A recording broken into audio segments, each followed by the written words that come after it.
L'essentiel de cette soirée de National League 6, match au programme bien sûr, les clubs romans engagés notamment à duel entre Fribourg et Genève Servette. On est en compagnie ce soir encore et toujours de Robin Leblanc, de Jérôme Bonnet, de Stéphane Rochette. Et messieurs, c'est parti. On va commencer par la rencontre qui était notre match studio entre Bienne et Ajoie. La première d'un certain Julien Vauclair, bien sûr, à la barre.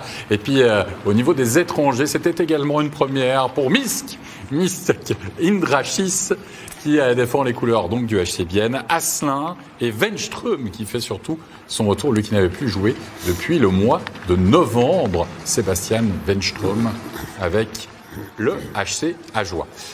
Au côté de ce qui s'est passé sur la glace en première période, pas de but, mais 2 poteaux. Faut dire que les 5 premières minutes du match ont été très difficiles, hein, Jérôme, pour cette équipe d'Ajoie. Extrêmement compliqué. Et effectivement, je pense que le coach de Bienne a directement donné ses directives pour mettre énormément de pression sur Ajoie. Ça a failli marcher. Et Ajoie s'en tire bien avec un 0-0 à la fin de cette période. Oui, Ajoie, en effet, qui va finir cette première période avec un 0-0, mais Asselin va toucher également les montants. Est-ce que c'était pas le meilleur tiers du HC Ajoie ce soir, finalement, Robin? Ouais, de loin. Hein. C'est la chance qu'on vient de voir, c'est une des rares chances qu'ils ont eues dans la suite du match. Là. Franchement, ça a été beaucoup trop passif de leur côté. Au niveau de la deuxième période, il va se passer pas mal de choses, mais c'est surtout Bienne qui va scorer à 3 reprises, même à 4, avec une première réussite qui va être annulée, puisque c'est un but marqué de la main. Et bien sûr, c'est interdit de faire un mouvement, Stéphane, de la main, oui, du bout du nez, du bout de l'oreille gauche. Il ne peut pas rediriger le puck dans la cage intentionnellement avec n'importe quelle partie du corps, sauf le patin. Et là, il l'a redirigé. Il l'a même poussé avec sa main gauche, du revers de la main en plus. Du revers de la main. Le geste technique est appréciable. Mais c'est interdit. Il a fait une Thierry Henry, comme on dit. Il n'a pas forcément... Voilà, exact. Voilà. Tu sais qui est Thierry Henry, Stéphane? Bien sûr. Ah, voilà. Il a coaché le club de soccer, de foot de Montréal. Eh oui, l'Impact. L'Impact de Montréal. Il en sait les choses, ce Stéphane. Allez, on va voir surtout l'ouverture du score en supériorité numérique. J'ai envie de dire, Jérôme, là où Ajoie n'a pas réussi à être efficace, Bienne a montré une certaine efficacité avec ce 1-0 signé Ischier. En faisant pas énormément de grands jeux non plus, il aura fallu pas plus de 7 secondes pour enfiler ce puck sur le powerplay. Des passes de gauche à droite, un petit puck qui revient directement sur la palette pour une déviation. Très bien joué. Et ensuite Kunsley et puis Salinen en fin de deuxième période avec 2 buts qui... on savait déjà qu'il allait être rédhibitoire, on va dire, pour le HCA. Ouais, le but à Kunsley, ils ont joué un peu de chance, ils ont eu un bon favorable. Puis ouais, après, ça a été un peu du remplissage pour Bienne, là, le restant du match. Est-ce que finalement, on avait envie de voir peut-être un HC Ajoie, Jérôme, un petit peu montrer du caractère, on va dire, montrer peut-être un petit peu plus gratteur, comme nous le disait Julien Vauclair en avant-match lors de cette soirée. Est-ce que tu as senti vraiment qu'il y avait du changement dans cette équipe? On les a vus énormément reculer et vouloir limiter les dégâts plus que se mettre en avant et se donner une chance. Et voilà, ça suffit pas. Ouais, 3-0, c'est le score final. Plus rien ne sera marqué dans cette troisième période qui était presque un peu plus de blanchissage. Et puis on va écouter une réaction du nouveau venu du côté de Bienne. On va écouter Indrachis à l'interview. Mix, first game in your new arena. How did you feel? How did that feel? Wonderful. Actually, atmosphere was nice. So it was a great game, 3-0. So good win for the team. You scored an assist already. You seem really at ease on the power play and at 5 against 5. What else can you bring to that team? I think that's the what else? Probably more shots to the net, more creativity. So looking forward to playing next games. You talk to your colleagues, other players from Letland, Daugavins and Kenins. What did they tell you about our league? They said it's a good league. They said good things about the team, that they play hockey. So I was really pumped to come here. So and I really enjoyed the first game. So looking forward to the next ones. Thank you, Mix. Ouais, Mix pour son premier match à qui on a demandé à Stéphane finalement comment il s'est senti dans cette nouvelle patinoire. Elle a dit wonderful, merveilleux, c'était super. L'atmosphère est nice, c'est super l'atmosphère. Et puis en plus, on a gagné un match 3-0, donc belle victoire. Il a dit tu as fait un assist sur le powerplay ce soir, mais qu'est-ce que tu pourrais apporter de plus à cette équipe finalement? C'est qu'est-ce que tu vas apporter à cette équipe? Il dit peut-être, il a été un petit peu embêté, il a dit peut-être plus de tirs au but, un peu plus de créativité, puis surtout jouer des bons matchs. On a vu son anglais était quand même assez limité. Là. Et puis, il dit qu'est-ce que tu avais entendu parler? Qu'est-ce qu'on t'avait dit de la Ligue ici? Il a dit, on a dit que c'était une très, très bonne Ligue de hockey. Le niveau était très, très, très bon. Et puis, qu'il a vraiment apprécié ce premier match et puis qu'il se réjouit des prochains. Ouais, c'est ça, il a passé un petit coup de fil à Doug Avinch, autre laiton qui joue évidemment dans cette ligue pour avoir un petit peu des nouvelles. Des nouvelles. On va en prendre du côté du HCA Joie. On va écouter Alain Birbaum à l'interview. Alain Birbaum, après des matchs amicaux encourageants pendant la pause pour le HCA, nouvelle défaite ici cette fois à Bienne, 3-0. Il y a eu du bon, il y a eu du moins bon. Dommage, un deuxième tiers un peu mal négocié. Ouais, je pense que c'est ça. Je pense que le deuxième tiers nous a fait beaucoup de mal parce que finalement, au premier tiers, même si Bienne est venu fort, on a réussi à les contenir. Au troisième tiers, on était pas mal aussi. C'est que le deuxième tiers, voilà, on a le banc qui est loin, on perd des pucks en zone neutre, on vient fatiguer dans notre zone, puis c'est toujours compliqué. C'est pas la première fois de cette saison. Mais je pense qu'il y a de l'amélioration dans notre jeu, on est quand même plus structuré, on est mieux. Maintenant, il faut encore la petite chose de plus pour gagner des matchs. Et qu'est-ce qui a vraiment changé avec l'arrivée de Julien Vauclair à la bande? Je pense pas qu'il a tout révolutionné, mais c'est vrai qu'on avait besoin peut-être d'une nouvelle voie, on avait besoin d'avoir peut-être des structures plus claires et puis d'un jeu plus simple. Et puis je sais qu'il est arrivé avec ses idées à lui et puis il les a imposées. Et puis je pense que tout le monde respecte ça, on travaille fort, on s'est entraîné dur pendant 3 semaines, avec le plaisir quand même. Donc voilà, je pense qu'on est tous contents de la situation quand même. Et puis maintenant, il faut juste qu'on achète des victoires pour montrer qu'on est sur la bonne voie. Merci Alain. Allez chercher des victoires pour le HCA Joie. Puis je vous rappelle que d'ici quelques minutes, dans Backcheck le Talk, on parlera évidemment de cette présence de Julien Vauclair derrière le banc à Joulot jusqu'à la fin de la saison. On va passer à une autre rencontre très importante évidemment pour les clubs romans. C'est le leader Fribourg-Gotteron qui recevait Genève Servette du côté de la BCF Arena. On avait beau jouer du côté de Fribourg. Sympa le geste à part ça du club fribourgeois qui félicite les 2 champions olympiques, Phil Poula et Vatanen. Et puis là, c'est Mathilde Gremaud, championne olympique de slopestyle, que Stéphane avait bien sûr reconnu puisqu'il pratique énormément cette discipline, notamment du côté du golfe du Mexique, quand il va en Floride en vacances. Mais quoi qu'il en soit, revenons au hockey sur glace, un seul but lors des 20 premières minutes de jeu, très bonnes 20 premières minutes de jeu, c'est Tyler Moy qui va finalement marquer un Tyler Moy oublié, on va dire, Robin? Pas oublié, mais c'était toute qu'une passe du défenseur. Là. J'ai pas vu c'était qui a fait cette passe-là. Mais d'un bout à l'autre de la patinoire, c'était vraiment un beau jeu. Avec la superbe finition. Signé Moy, qui peut battre donc Reto Berra pour ce 1-0. Un seul but lors des 20 premières minutes de jeu. Moi, je vous propose de plonger dans cette deuxième période, et notamment la fin de cette deuxième période qui va être complètement folle, puisque Fribourg-Gotteron va complètement inverser la tendance. Tout d'abord, en supériorité numérique, Raphaël Diaz qui rentre de Pékin avec ce puck, on va le voir là, au but, et un Gauthier Desclous qui essaye, qui ne voit pas du tout en fait se lancer arriver. Et là, s'il y avait 10 cm de plus, Desclous, le puck l'aurait frappé.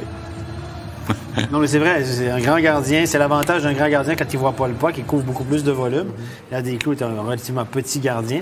Il y avait 2 bons écrans aussi. C'est ça. Il n'a rien vu, donc le puck a passé juste au-dessus de son épaule. Et Fribourg-Gotteron qui se transforme en véritable nuée ardente, puisqu'ils vont marquer, imaginez, à 4 reprises en l'espace d'un peu plus de 2 minutes, 2 minutes 36, Valzer, Jorg, Rossi.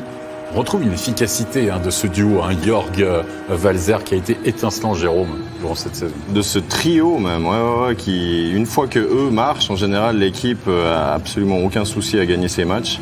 Et là, ils ont été absolument transcendants sur cette fin de deuxième période. Genève a eu énormément de peine. Ouais, ça, c'était vraiment un beau jeu de passe. Et on va retrouver David Desharnais. Déjà buteur, c'était face au Lausanne Hockey Club, et qui va une nouvelle fois pouvoir marquer. Et quel but, Stéphane! Ouais, là, il s'est manqué un petit peu du défenseur. Là. Il est très, très malin. En foot, un petit pont! Un petit pont, ouais, voilà.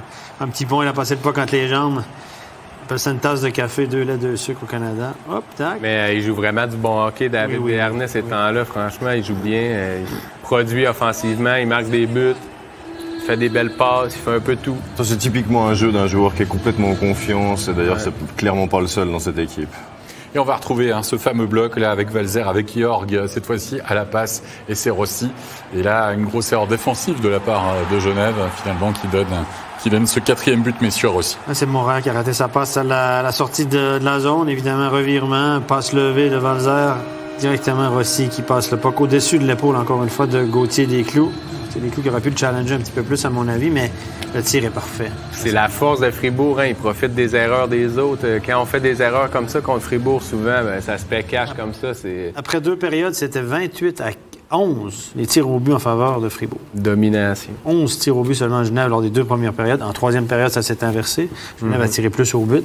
Donc, on va voir, ils reviennent dans le match aussi, mais les 2 premières périodes, totalement à l'avantage de Fribourg. À part ça, on va prendre le côté positif du côté de Fribourg-Gotteron.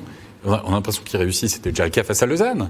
Tu m'arrêtes si je me trompe, Stéphane. T'étais au match mercredi. C'est le 2e tiers. Ils arrivent à faire basculer tout d'un coup. Ils profitent de leur chance. Ils sont opportunistes. Ils font des bons jeux. À chaque fois que l'adversaire prend une faute, commet une faute, leur pourcentage sur le powerplay est excellent.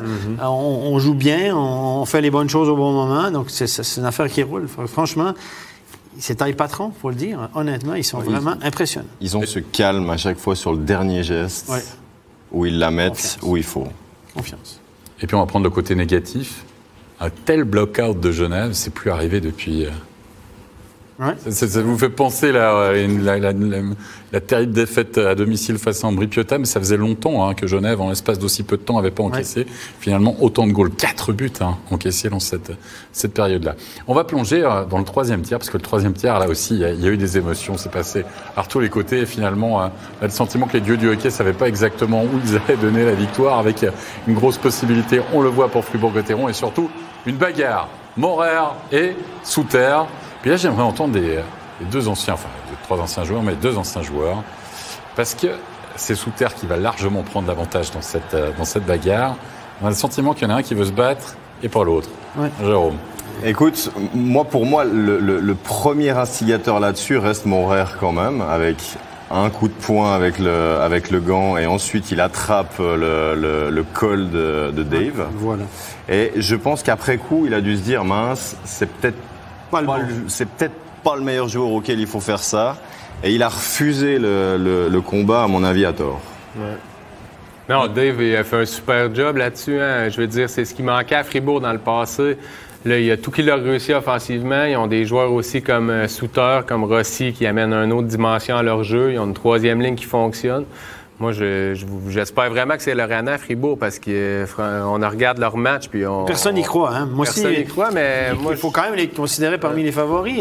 Ils sont premiers haut la main depuis un moment, puis ils sont bas à domicile, ils font toutes les petites choses bien. À un moment donné, il faudra peut-être les considérer, même si personne n'a peur d'être déçu. Mais ça, ce qu'a fait Souter là, c'est ce qu'on dit qui manque à Fribourg-Gotteron. On manque de caractère. Dès que le jeu se durcit, l'année passée, on a vu contre Genève, quand ils ont durci le jeu, Rod est revenu au jeu. Puis, il y en a qui ont disparu, on les cherche encore. Ils sont aux objets perdus, ils n'ont toujours pas trouvé. Et là, ce que Souter a fait, c'est un message qu'il envoie, c'est aussi son rôle. On va dire, évidemment, j'encourage pas la bagarre. Sauf que c'est un message qu'il envoie que nous aussi, on peut brasser, nous aussi, on peut se tenir debout. Exactement. Mm-hmm. Et puis là, Morer va peut-être être un peu moins brave à l'avenir, parce que lui aussi, il en donne des coups. Hein. C'est un gars qu'il faut que tu te lèves la tête quand tu es sur la glace. Cette bagarre-là peut être un élément déclencheur aussi pour Fribourg. Ouais. C'est bien, on l'a dans la boîte. On la garde comme ça pour la ressortir éventuellement plus tard, évidemment, pendant les playoffs. Quoi qu'il en soit, il y a toujours eu match parce que ça va peut-être réveiller finalement Genève Servette, qui va réduire la marque avec son capitaine, No Harrod, qui va marquer. Et j'ai envie de dire, ça, c'est un but, quoi. On va gratter, hein, justement. Même si c'est en powerplay, c'est pas un but de powerplay, ça, Robin. Non, c'est un but de gratteur, mais il est allé au but. Et des buts comme ça se mérite. Il faut être là, puis il faut driver le but, puis continuer jusqu'à temps qu'on n'aille pas le puck. C'est ce qu'il a fait. La passe de Joris, là, sur le puck, pas mal. Il a été patient. Et on va voir même le 4-3 signé Tanner Richard, qui va pouvoir ramener Genève Servette à un petit but seulement dans cette rencontre. Une belle passe à l'entrée de zone de Noah Rod. Puis Richard, il a aussi été patient. Il a bien attendu, puis il a glissé la rondelle en dessous des jambières. c'était un beau jeu aussi. Ça. Et puis Genève a bénéficié de cette double supériorité numérique à la suite de fautes, enfin de mauvais engagements, d'avertissements, puis de punitions. Et puis Genève Servette qui ne va pas réussir à finalement recoller au score, à égaliser dans cette rencontre. Et ça va galvaniser, moi j'ai envie de dire, Fribourg sur la fin de match. Parce qu'on le sait toujours, quand on passe une double punition, Fribourg qui est presque persuadé d'avoir marqué, en tout cas Di Domenico. Mais le geste de l'arbitre est très clair. Oui, donc Di Domenico tombe, il n'est pas poussé, il tombe tout seul. Et il bouscule le gardien de façon accidentelle. C'est pas ça qu'il veut faire, mais il bouscule le gardien dans son demi-cercle de façon accidentelle. Il y a rien, c'est pas une pénalité, mais c'est conséquent. Regardez, Gauthier Desclous, à partir de ce moment-là, Gauthier Desclous ne peut plus arrêter la rondelle. Il ne peut plus se remettre sur ses appuis. Donc pour moi, c'est une très bonne décision. Il ne peut pas y avoir de but là-dessus. Regardez, il y a un contact évident. Si Di Domenico avait été cross-checké sur le gardien par un joueur de Genève, là, ça aurait été une autre histoire. Poussé, cross-checké. Et là, il tombe tout seul, il rentre dans le gardien. C'est pour ça que Fribourg voulait peut-être quand même le challenger, pour voir s'il n'avait pas été poussé justement. Je pense qu'ils ont regardé le ralenti puis ils se sont dit non, on va pas gagner, parce que là, si tu challenges puis t'as pas raison, ils auraient challengé à tort, à mon avis. Il y aurait eu 2 minutes. Et Fribourg qui va marquer le 5e à 5 contre 4, oui, parce que Genève va être pénalisé pour un surnom, on en parlait il y a de ça quelques minutes en arrière. Fribourg qui s'impose encore et toujours, parce qu'à domicile, cette équipe-là, messieurs, c'est ce qu'on fait de mieux tout simplement dans le championnat. Voilà. 20 victoires, 3 défaites. Ouais, c'est incroyable. Wow. Hein? Ouais. C'est wow, ouais. La nouvelle patinoire, le spectateur, c'est plein, l'ambiance. Vraiment, c'est impressionnant, je pense, d'aller jouer à Fribourg maintenant. Jouer au hockey à Fribourg. L'équipe est bonne, les spectateurs, l'ambiance, je pense que c'est... Tous suit, ils sont galvanisés par leur public, ils sont en confiance. Il n'y a pas de point noir pour l'instant. Non, pour l'instant. Il y a des grosses semaines de Desharnais. Je pensais qu'il serait fatigué en rentrant de Pékin, le décalage horaire et tout. 4 buts en 2 matchs. 2 buts ce soir. 2 buts mardi, une cage vide. Ça sent bon pour Fribourg. On va écouter une réaction du côté de Fribourg-Gotteron, justement. On va écouter le capitaine Julien Sprunger. Julien Sprunger, certainement que tout n'a pas été parfait ce soir. Mais au niveau des émotions, c'est de nouveau un match de rêve avec une super victoire devant votre public. Ouais, c'est vrai que si on regarde le score final, puis les 3 points, c'est hyper positif. C'est vrai qu'on est passé un peu par tous les états d'âme. Mené au score, ensuite on a réussi à renverser le match en marquant 4 goals. On s'est fait rattraper quasiment sur le 3e tiers. On tue 2 minutes à 3 contre 5. C'est vrai que c'était un match rempli d'émotions. Un match comme le public aime. On s'est fait peur, mais au final, on a quand même réussi à le gagner et trouver une solution. Donc ça, c'est hyper positif. C'est pas la première fois cette saison où à un moment donné, il y a une énergie particulière qui arrive dans la patinoire. Ça a été le cas pendant 2 minutes et 43 secondes. 4 buts. Racontez-nous comment est-ce que vous avez vécu ce moment particulier du match. On a beaucoup poussé le premier tiers, on était beaucoup dans la zone de Genève, ils ont réussi à marquer sur un contre. Le 2e tiers, on est revenu avec les mêmes intentions.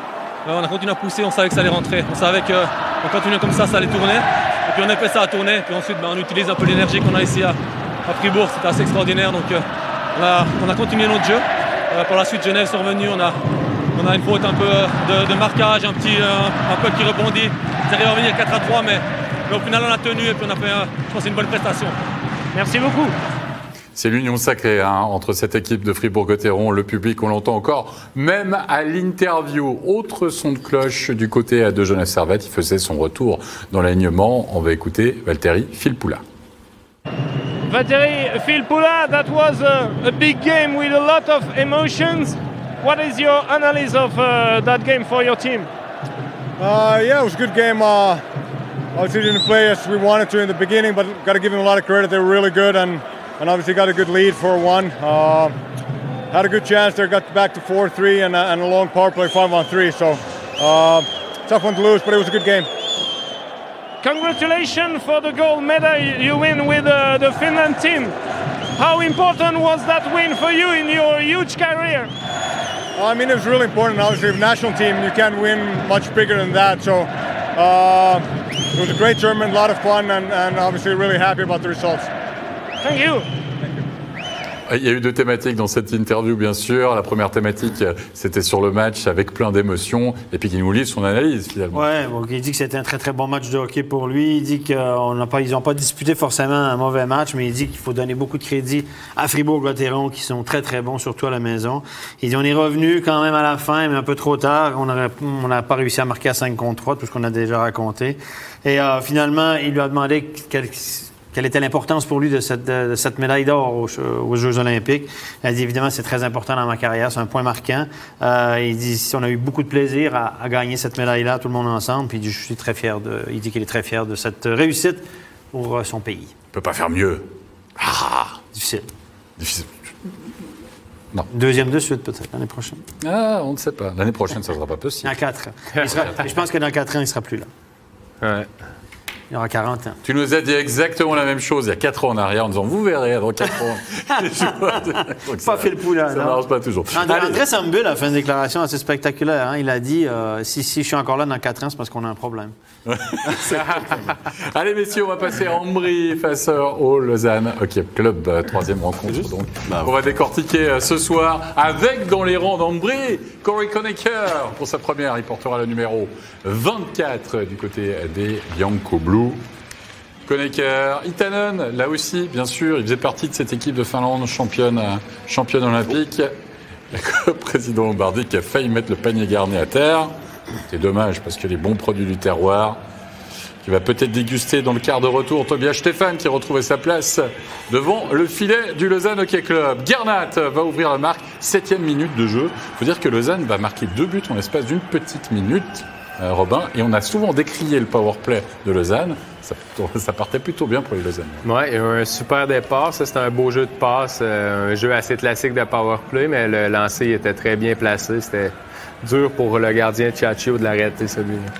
C'est Cody Almond qui va doubler la mise avec un Lausanne Hockey Club qui va réussir une très bonne entrée de zone de la part de Frick. Et finalement, il y a une déviation. C'est Frick qui tire, je pense qu'il y a une déviation, me semble-t-il bien. Non, on n'était pas loin du hors-jeu. Là, ça m'a sauté aux yeux. Là, ouais. C'est intéressant. Le joueur qui coupe au milieu, là, à mon avis, s'il n'est pas hors-jeu, il n'est pas loin. Hein. Il n'y a pas eu de challenge. Donc, un bon tir de Frick, déviation devant la cage. Beaucoup de trafic là devant Ciaccio. C'est très compliqué pour lui de voir ce qui se passe. Malgré lui, il va marquer un but. Ouais.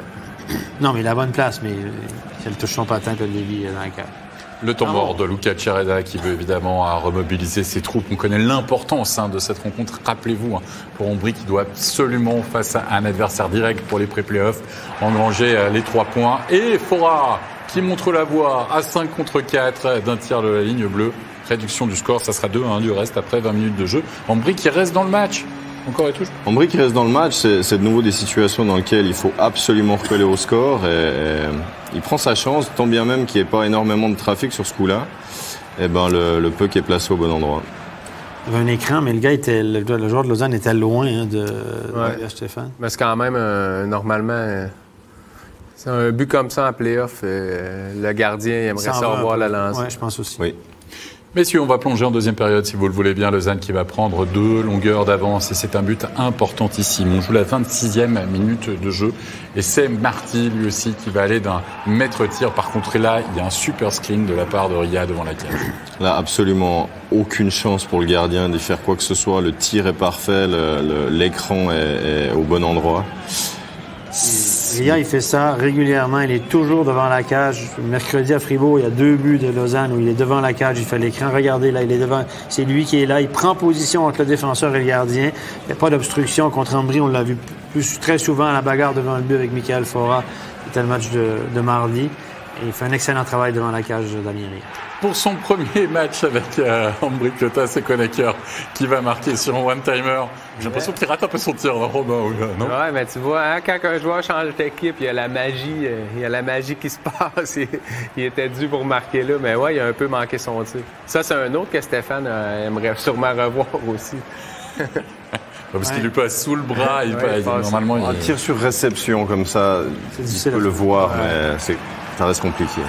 Hier, là, ils vont s'en vouloir, justement, Ambry, avec cette réussite-là. Le 4-2, là aussi, ça fait mal. Il y a des erreurs, il y a des pucks perdus, là, dans des endroits difficiles. Et les erreurs d'Ambry qui se payent véritablement cash. 4-2, mais Ambry encore et toujours à 5 contre 4. On est en toute fin de période et Haim va pouvoir réduire le score. C'est pas la soirée de Tobias Stéphane ou c'est... Le tir de Haim est pas mal. C'est un tir quand même à courte distance. Il est à l'intérieur des points d'engagement, dans le cercle d'engagement. Regardez, c'est quand même un tir courte distance bien placé au-dessus de l'épaule. C'est là les défenseurs sont fait prendre un petit peu flat-foot, les pieds plats, parce que les deux défenseurs sont allés direct vers la gauche, alors qu'il y a une passe en largeur. Ça a donné beaucoup trop d'espace à André, à mon avis. On va se rendre en troisième période, messieurs, avec un moment assez cocasse, vous allez voir. On va connaître un gros problème de gardien du côté d'Ambry. 4-3. Le score est serré et c'est Berchi qui va aller marquer le 5e. Voilà. C'est un tir quasiment à l'aveugle. On est d'accord ? Un tir à l'aveugle, le Puck est sûrement sautillé en plus. Il le met dans un endroit où je pense qu'en essayant 20 fois le même tir, tu vas pas le mettre plus qu'une fois et demie, 2 fois à cet endroit. Ouais. Ça arrive à ce moment-là et il décide de changer de gardien. Assez surprenant déjà. Étrange parce que je pense pas qu'il a été vraiment faible sur cette séquence-là. Les Cons, qui était légèrement blessé déjà, lui a dit non, moi non, je peux pas. J'étais remplaçant ce soir, mais j'étais pas apte à jouer. Finalement, il retourne. Il est rentré froid, il a peut-être un peu fâché d'être rentré un peu froid. Peut-être qu'il a aggravé une blessure. C'est jamais facile pour un gardien. Là. Mais il l'avait déjà sorti le dernier match à cause de quelque chose qui marchait pas. Donc, 10 dernières minutes, mardi. Et là, il dit non, ça va pas. Ouais, il appelle. On voit très clairement, là, il fait le geste comme quoi il va sortir. Inducteur, mais je suis d'accord, mais franchement, il y a 5-3. Il n'y a pas 3-0, il n'y a pas 4-0. Enfin, je sais pas. Chireda voulait vraiment faire réagir son équipe en sortant Tchatcho, qui finalement va revenir. Ouais, c'était une drôle de décision, surtout que s'il savait que Cons était un peu blessé avant le match, de le mettre comme ça à froid dans le jeu, quand c'est pas nécessairement de la faute à Tchatcho, il a pas fait un mauvais match au début. J'ai trouvé la décision un peu bizarre. Oh, peut-être qu'il y a une explication, ouais, on ne connaît pas. De l'extérieur, comme ça, c'était... En tout cas, quoi qu'il en soit, victoire du Lausanne Hockey Club importantissime face à un concurrent, un direct, qui pouvait lui éventuellement grappiller des points dans la lutte pour une place dans les pré-playoffs. On va écouter Aurélien Marty à l'interview. Aurélien Marty, un match ce soir où vous aviez 2 longueurs d'avance, Ambry qui revient à chaque fois. Comment vous avez vécu cette rencontre ? Je pense qu'on a bien commencé le match à 2-0, on tenait le match. Après, on a pris quelques pénalités. On sait qu'Ambry à la maison, avec leur public, ça les pousse. Et puis ce soir, ils devaient tout donner pour engranger des points. Mais voilà, on est vraiment, je pense, rentré mature dans ce 3e tiers. On a réussi à marquer dans les 5 premières minutes. Et puis ensuite, à gérer le match. Donc ouais, c'est une bonne affaire pour nous ce soir. 5 buts ce soir, dont un de votre part. C'est votre premier but de la saison. Il fait du bien, celui-là. Ouais, c'est clair. Je sais que je travaille beaucoup sur les shoots. Et puis... Voilà, je suis un défenseur défensif, mais ça fait plaisir de pouvoir contribuer à la victoire. Et puis voilà, mais le plus important, cette fin de saison, c'est vraiment gagner chaque match, engranger des points. Et puis ceux qui marquent, voilà, ils contribuent à aider l'équipe. Merci beaucoup, Aurélien. Merci. On va passer maintenant au derby bernois de cette soirée entre le CP Berne et les Langnau Tigers. Du côté donc de la Post-Finance Arena, avec la première de Golubev dans les rangs du CP Berne. Vous savez qu'il y a passablement d'équipes qui ont profité justement de la pause olympique pour se renforcer en vue de la dernière ligne droite, en vue des pré-playoffs, voire des playoffs. Wüttrich était dans la cage et la grosse question, c'était de savoir si Yves Sarrault allait pouvoir fêter un premier succès à la tête de son équipe des Tigres de Langnau. Pas de but lors des 20 premières minutes de jeu. On est au tout début de tiers. Regardez comme la glace est belle. Et c'est Thierry Bader qui va ouvrir le score et qui va pouvoir battre Kounelov. Ça, c'est le genre de but qui fait mal au début de tiers, et c'est un 0. C'est un genre de but qui fait mal et je comprends pas trop la relance là, du joueur de Langnau qui est plus qu'hasardeuse. Ça retombe directement sur la palette bernoise et il se fait pas prier pour la mettre au net. Elle est même pas touchée ? Non. Pas entre les jambes en tout cas. 2 erreurs, une grosse erreur de Grenier puis une grosse erreur de Poulinov. On a vu Farny à la passe, on va voir Farny à la conclusion du 2-0 à la 30e minute. Le jeu. Ouais, c'est un beau but, mais il a quand même passé beaucoup trop facilement entre les 5 joueurs. Il a bien coupé au centre, mais normalement, ça devrait pas être aussi facile que ça de rentrer au milieu. Encore une fois, la première ligne de Langnau qui se fait marquer. Ouais. Non, c'est la 2e ligne de Langnau, Karlofsson. Schmutz.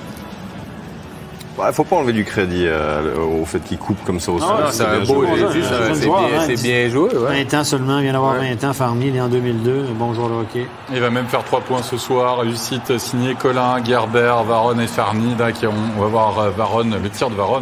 Mauvais rebond accordé par Poulinov. À part ça, sur les buts qu'on voit ce soir, Poulinov, c'est pas non plus Verbon, il est pas beaucoup aidé non plus par... là, il y a de nouveau un joli geste du premier, de la première vague bernoise là, qui glisse le puck sous sa canne. Il prend un bon shoot. Neuf, là, il fait ce qu'il peut aussi. Ouais, le rebond, il était pas si mauvais en fait parce que le lancer, c'était quand même un bon lancer. Le premier lancer, c'était un bon lancer. Et finalement, Langnau qui va sauver l'honneur par Flavien Schmutz. Mais ça sera trop tard. Victoire du CP Berne 3-1 dans ce match, donc face à Langnau. Langnau qui attend un petit peu la fin de la saison, à l'image du HC Ajoie aussi. C'est très très compliqué avec les étrangers flamboyants pendant premier gros tiers de la saison. Donc quasiment la moitié de la saison est assez compliquée. Olofsson vient de revenir seulement. Donc ils ont joué avec un étranger pendant presque avant la pause. Là, tout le monde est revenu. Messieurs, on va passer à Zurich-Davos, si vous le voulez bien, pour voir ce qui s'est passé du côté du Hallenstadion ce soir. Avec Denis Malgin. On va beaucoup le voir, Denis Malgin, ce soir, du reste. Les bons côtés de Denis ou les mauvais côtés de Denis Malgin. Scène dans la cage du côté de Davos. Alors que du côté de Davos, on a signalé la signature, 4 ans pour Eschliman. Les supporters sont là. Et surtout, on va commencer par un no-goal, une réussite signée Gehring, avec l'arbitre qui désigne le but. Et on va aller challenger ça. Et on va finalement annuler cette réussite pour un contact, une interférence. Oui, c'est ce que j'étais en train de regarder. Il y a eu un contact. Moi, j'aimerais bien avoir votre avis là-dessus, messieurs. Vite comme ça me paraît sévère, là, mais il y a eu un contact juste avant ça. Là, il y a un petit coup sur la jambière, mais je suis pas sûr que ça le dérange vraiment. Non, pas flagrant. Son coup sur la jambière est intentionnel. Mais est-ce que ça le dérange? Est-ce que vraiment ça l'empêche de se déplacer? Ça m'étonne. Moi, j'aurais donné le but. Moi, je pense. Ouais. Vous ça? Moi, je trouve sévère. Je trouve sévère parce que, je pense que Vatlisberger le touche avant, mais après plus. Donc après, il est sur ses appuis, il peut faire son déplacement. Je trouve sévère. Vite comme ça, regardez là, devant le but. Ça, c'est le deuxième, non? C'est celui-là. Regardez devant le but, là. Regarde, il pousse le défenseur qui, lui, touche son gardien. Donc, le gardien réagit. Je croyais que c'était le coup de canne, mais là, c'est ça. Il a touché un peu avant son coup de canne. Vatlisberger met en échec Nygren qui, lui, touche le gardien. C'est arrivé juste avant ça, ça me semble quand même un peu sévère. Oui, parce que le gardien... C'est surtout que le contact est allé en dehors du cercle, non? Du demi-cercle. Le contact, il est en dehors du demi-cercle. Oui, mais c'est pas accidentel. Donc, le coup de canne n'est pas accidentel. Si c'est le coup de canne, le fait que c'est pas accidentel, c'est qu'on... Mais là, ça le dérange pas vraiment, comme l'a dit. Ouais. Peut-être le son. Sévère. Petit coup sur la jambière. Donc, sévère, vous l'auriez accordé, messieurs, si je résume la situation. Allez, but il y aura quand même pour Zurich dans ces 20 premières minutes de jeu. C'est le top scorer, Denis Malgin, qui va se faire l'auteur, justement, de l'unique but de ces 20 premières minutes de jeu à 4 contre 4. Et puis là, il y a eu... mésentente du côté de Davos à un moment. En tout cas, Malgin s'est dit « Oula, j'ai un peu d'espace, je vais y aller ». Le 4 contre 4, c'est quelque chose qu'on entraîne pas souvent. Et du coup, c'est vrai que les joueurs peuvent mettre un petit temps d'adaptation pour trouver leur position. C'est 4 fois un contre. Oui, bien sûr. Et c'est Young qui s'est fait avoir, non, me semble-t-il? Je crois que c'est Young sur la glace. Non, mais ça a son importance, c'est pour ça que je dis ça. Les deux, ils vont se retrouver d'ici quelques instants, vous allez voir. On se plonge en deuxième période, et Davos qui va égaliser. Stransky qui va marquer Bromé et Sgragen au niveau des assists. Avec Bromé, on le voit, et Stransky complètement oublié. Bon, la passe est magnifique, c'est vrai. En général, ce genre de passe... Ouais, c'était une belle passe, mais ils ont été tous attirés vers le haut. Ils se retrouvaient complètement seuls, mais la passe était belle. Vatlisberger qui se laisse attirer vers le haut. Une erreur défensive. Il le sait d'ailleurs, il signe la main. Et la réussite de Stransky et l'égalisation donc pour le HC Davos. Une minute plus tard, c'est Troutman. Oui, Troutman qui va marquer un but un petit peu gag. Regardez un peu qui va lober Gilsen. Ça c'est... Ah oui Jérôme, c'est simple. Troutman, au moment où il tire, il y a sa canne qui est touchée par un joueur davosien. Et voilà. Bim. Oui, shoot bloqué, le puck monte. Pour moi c'est un fait de jeu vraiment... Arrive. Il va le prendre. Exactement. Il va être content d'avoir son petit but comme ça à soir. C'est ça. Ça compte pour un, c'est pas... Les statistiques, c'est pas marqué comment. Non. Comment c'est combien? Exactement. Tu m'as dit stick and puck, coach. J'étais stick and puck. Je veux pas être plus stick and puck que ça. C'est ça. Ça, c'est le genre de but, tu dis, t'en parles même plus. Là, tu dis. Mais Davos va égaliser grâce à Nigren. Justement, on va le retrouver. Et ça, c'est un but au niveau des expected goals. Je ne pense pas que celui-là, il est à je pense qu'il doit être à 0. On s'en attendait pas. 0,04 peut-être celui-là, non? Oui, probablement 4 pour 1000 ou je sais pas quoi, mais dans un angle. Techniquement, voilà, juste au-dessus de la jambière, en dessous du gant. Entre le gant et la jambière. Il a tenté sa chance. Mais le puck au but, tu sais jamais ce qui peut arriver. Reverse, la position du gardien qui fait tant parler. Zurich va reposer devant avec Kenville, Azevedo et Weber au niveau des assists. Beau jeu, ça. Le puck a bien tourné. Les passes, ça s'est tout fait en une touche. Puis un lancer sur réception avec du trafic devant. C'est un très beau jeu. Ouais, il faut rappeler qu'au niveau du line-up, l'Armada zurichois, c'est toujours impressionnant. C'est quand même 2 powerplays de grande valeur. Même le deuxième powerplay est équivalent, parfois plus qu'un premier dans d'autres équipes. Et on est toujours à 5 contre 4. Et c'est Gareth Rowe cette fois-ci qui va finalement marquer. Toujours aux assists, Weber, Azevedo. Un tir des ligues majeures, ça. Ouais. Mais ça tournait, là. Le puck à Zurich, sur le powerplay, ça tourne bien. Hein. Exécution imparfaite. Ouais. Et on vous a parlé de Young, on vous a parlé de Malgin. Rappelez-vous, en première période, la réussite. Alors qu'on a un Volvent un peu pensif. Et Young qui vient juste de charger Malgin là, à la hauteur de la tête. Il y a une pénalité. Regardez, l'arbitre a une pénalité dans le bras. Et puis, Malgin pète les plombs. Il vient se faire justice lui-même. Il donne 2-3 uppercuts. Regardez. Donc ça, c'est la finalité. Il a sauté dessus carrément. Donc Young a été chassé du match pour sa charge contre la tête à l'endroit de Malgin. Et Malgin a été chassé du match pour son agression sur Young. C'était quand même un peu sévère, je trouve. Young... Si on peut la revoir, Moi, il me semble voir un coude à la tête quand même. Oui, mais Young est beaucoup plus grand que Malgin. Il fait l'extension du corps. Mais Malgin, de toute façon, il fait extension du corps par rapport à Young parce qu'il me semble qu'il y a une différence. On va la revoir, on est en train de la recharger, mais il y a une différence quand même de taille. Ouais. Par contre, c'est quand même hyper rare d'avoir un Denis Malgin. Excusez-moi, il pète un câble, son équipe mène au score.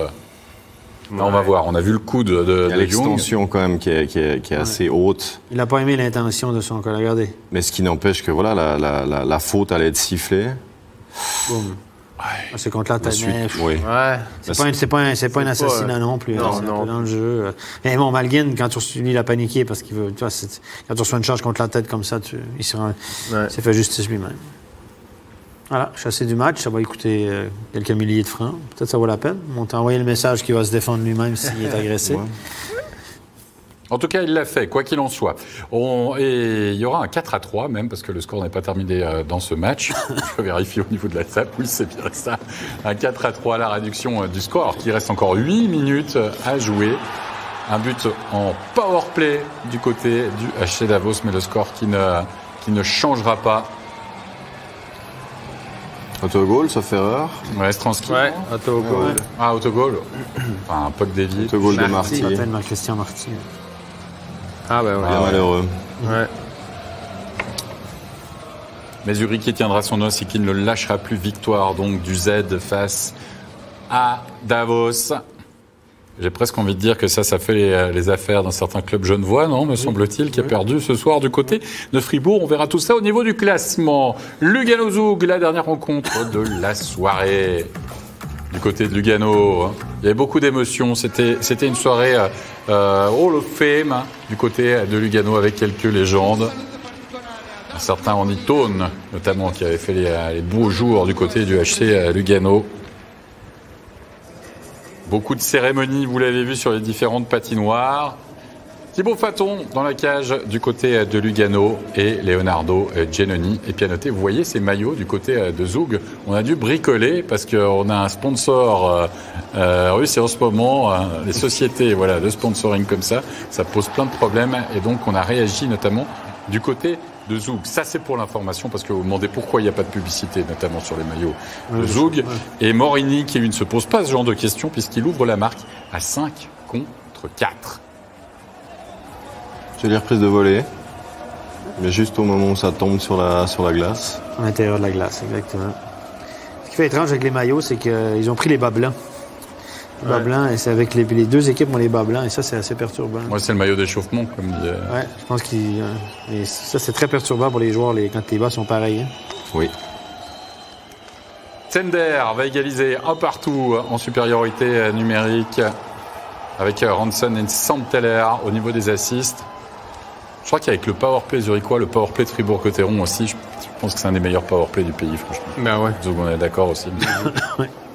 Et Sender, qui avait été longtemps blessé, qui est revenu en plus dans le jeu, qui a mis un moment, jouait pas mal sur le 4e trio et depuis, il donne plus de responsabilités et marque plus de goals aussi. Ouais. C'est assez intelligent de la part du défenseur de Zug. Il a shooté, il y avait absolument aucun écran. Il a shooté du coup sur les joueurs qui étaient à côté de la cage, à côté de la vision du gardien. Ça leur a permis d'avoir un joli rebond. Ça, c'est un beau lance, très beau lance. Ouais, d'un joueur qui n'était pas du côté de Pékin pour les Jeux Olympiques, c'est Fazzini. Ouais, c'est vrai. Pourtant, la conclusion, Fazzini, il est quand même pas mal. La preuve pour ce 2-1. Mais on va pas retourner le couteau dans la plaie. On va réagir du côté de Zug avec Ranson qui va marquer Santeller au niveau de l'assist, qui peut battre Faton. Cette équipe de Zug qui arrive aussi, qui a cette force, j'ai envie de dire, un peu comme Fribourg, franchement, Jérôme, à revenir toujours dans les rencontres. Même qu'on se dit qu'il y a le match qui va leur échapper, non, ils reviennent à chaque fois. Ils ont la profondeur, ils ont l'expérience, ils ont quand même passablement de choses qui peuvent parler pour eux. Là, il a quand même énormément de temps pour armer son tir, le joueur de Zug. Ouais, là, il est au top des cercles, là. Ouais. Pas très loin. Et finalement, à 4 contre 5, c'est Zug qui va passer l'épaule avec un certain Reto Souri à la conclusion. Faton pour le game winning goal de ce match. Belle passe, belle feinte, belle conclusion. C'est Lugano. Ouais. C'est des joueurs qui manquent à Lugano cette année, des joueurs de profondeur. Ils sont pas là. Pas qu'ils n'ont jamais été à plat sur la glace sur toute la séquence. Ouais, c'est avec la profondeur que les équipes gagnent. Fribourg, c'est pour ça qu'on croit en leur chance cette année, à cause de leur profondeur qui marque 10-15 buts. Ça fait une différence. Ouais. À part ça, Fribourg qui fait une saison vraiment, j'ai envie de dire, hors norme. Et on le verra tout à l'heure au classement, au niveau des points par match, c'est immense. Mais t'enlèves cette saison absolument incroyable de Fribourg, Zug est gros favori. Enfin, Zug et Zurich, à mon avis, sont des grosses cylindreries. Là. Je pense que Zurich se réveille, effectivement, et ils se réveillent en général au bon moment. Ça va être une équipe difficile à battre. Zug et Zurich sont très, très difficiles à battre. Ouais, puis ils ont l'expérience aussi des playoffs, ils ont déjà gagné. Comme on verra, ça va être des playoffs intéressants cette année. Vous pouvez mettre une pause olympique au milieu, pas jouer pendant un mois de matchs de championnat, dira-t-on, parce qu'ils ont disputé quand même des matchs amicaux, surtout vers la fin là. Mais quoi qu'il en soit, eh bien, les données ne changent pas. La preuve avec les résultats, on va les récapituler de cette soirée de National League. 6 matchs au programme, vous l'avez compris, avec la victoire donc de Lausanne du côté d'Ambry 5-3, le succès de Berne 3 dans le derby face à Langnau, Bienne qui s'impose 3-0, seul blanchissage de la soirée pour Van Pottelberg face à Ajoie, 5-3 pour Fribourg-Cotteron face à Genève-Servette, et puis la victoire extérieure de Zug, on vient de le voir, du côté de Lugano, et le succès 4-3 de Zurich face à Davos. Toutes les rencontres se sont terminées après 60 minutes de jeu. Regardez Fribourg-Gotteron, 2,17 par match, c'est immense dans un championnat comme le nôtre, bien sûr. 2,07 aussi pour Zug, deuxième. Les Lakers, qui n'ont pas joué ce soir, mais qui restent donc troisième, et les Lions, Bienne, Davos, 1,61, 1,55 pour Lausanne qui fait une excellente opération. Oui, bien sûr. C'est lui que tous les Lugano, Genève et Davos ont perdu ce soir. Donc Lausanne, ils ont 2 matchs de moins que ces 3 équipes-là. Ouais. Ils sont à 6 points seulement de Davos. C'est possible. C'est éclairci dans le ciel peut-être pour Lausanne. Mais même pour Lugano, Lugano peut encore accrocher cette 6e place. Oui. Encore le temps de pouvoir le faire. Et puis du côté d'Ambry, par contre, ça semble de plus en plus compliqué. Il y a 7 points d'écart, vous le voyez, et notamment entre Lugano et Ambry pour une place qualificative pour les pré-playoffs. La soirée n'est pas encore terminée. D'ici quelques instants, on va reparler du HC Ajoie et de la présence donc de Julien Vauclair sur le banc de cette équipe jusqu'à la fin de la saison. Est-ce que c'est le bon choix? On en parle d'ici quelques instants avec nos invités dans le talk. À tout de suite.